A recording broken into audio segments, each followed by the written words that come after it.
Hi viewers, welcome to my channel Medical Coding.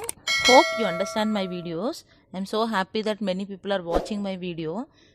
Thank you for your encouragement. I want your encouragement further also. Please keep encouraging me. If you like my videos, please do like, share, subscribe my channel. I want your encouragement. Thank you. Thank you so much. Okay, so today moving on to today's topic, we are going to discuss about diabetes guidelines. First of all, what is diabetes? Diabetes is chronic disease. Chronic means it prolongs for lifetime. Chronic disease that occurs when the pancreas is no longer able to make insulin, or when the body cannot make good use of insulin it produces. What is insulin? Insulin is a hormone secreted by pancreas. The main function of insulin is it controls glucose levels in our body. So let us move on to these diabetes guidelines. So in ICD-10-CM, diabetes is of two types. Generally diabetes is of two types, that is diabetes mellitus and diabetes insipidus. Diabetes mellitus is commonly known as diabetes. Abnormal glucose levels in the blood is diabetes mellitus. In ICD, the general default code given for this diabetes mellitus is E11.9. E11.9 means type 2 diabetes mellitus without complication. Then what is diabetes insipidus? Secretion of or response to the pituitary hormone vasopressin is impaired, resulting in the production of very large quantities of dilute urine, often with dehydration and thirst. So the default code in ICD for diabetes insipidus is E23.2. So let us move on to next guideline. So in diabetes mellitus we are having types again. So let us discuss the types in diabetes mellitus. Diabetes mellitus are combination codes that include the type of diabetes mellitus, the body system affected, and the complication affected the body system. For example, take the code E11.36. Here diabetes mellitus codes are combination codes. E11.36 indicates type 2 diabetes mellitus with diabetic cataract. I'll explain you in detailed manner. In this code E11.36, E11 indicate type 2 diabetes mellitus, and here 3 indicate eye related complication, and 6 indicate complication occurred due to affected organ. So it is a combination code E11.36. I repeat again, E11 indicate type 2 diabetes mellitus, 3 indicate eye related complication, 6 indicate complication occurred due to affected organ. So let us move on to the guidelines. First guideline, if the type of diabetes is not documented in medical record, the default code is E11 type 2 diabetes mellitus. See, if the provider does not document the type of diabetes mellitus, then by default you can take it as type 2 diabetes mellitus, that is E11. Okay, next, complications of diabetes mellitus.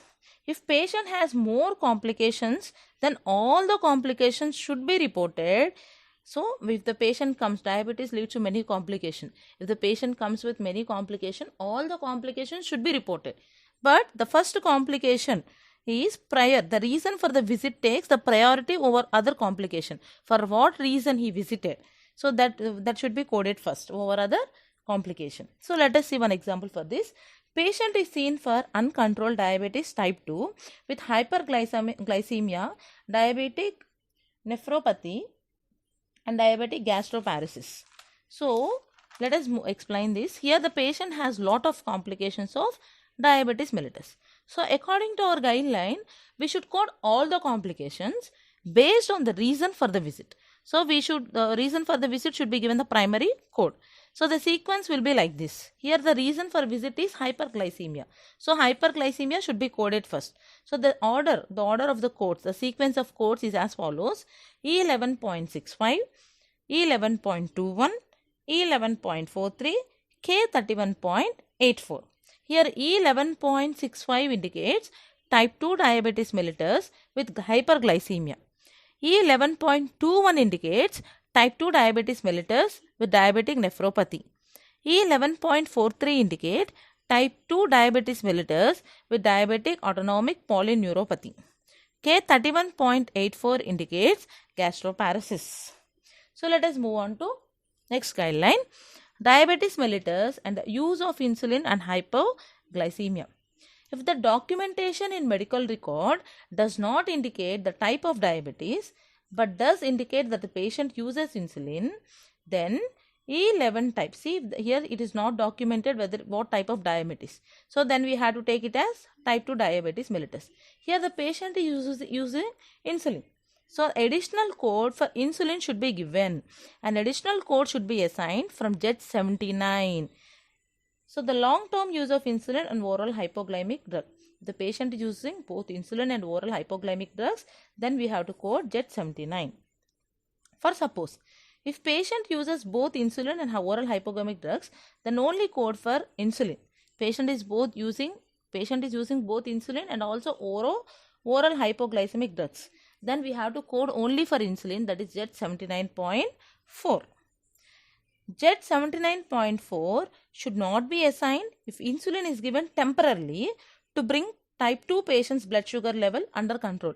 If suppose insulin is given temporarily, if sugar levels increase temporarily to bring the sugar levels into control level, if the insulin is given temporarily, no need to code the code JET 79.4, no need to assign that code. I'll explain this with an example. A 35 years male patient comes to the hospital for the treatment of diabetes and he is on insulin from past 2 years. Okay, here the 35 years patient is coming to the hospital for treatment of diabetes and he is using insulin for past 2 years. Here see, the type of diabetes is not mentioned. So by default you can take type 2 diabetes, that is E11.39. Here the sequence is E11.9 and JET 79.4. Here E11.9 indicates type 2 diabetes without complication and JET 79.4 indicates use of insulin. Thank you viewers. Remaining guidelines we will discuss in the next video. Thank you for watching my videos. If you like my videos, please share, like and subscribe my channel. Thank you. Please encourage me further also. Thank you so much.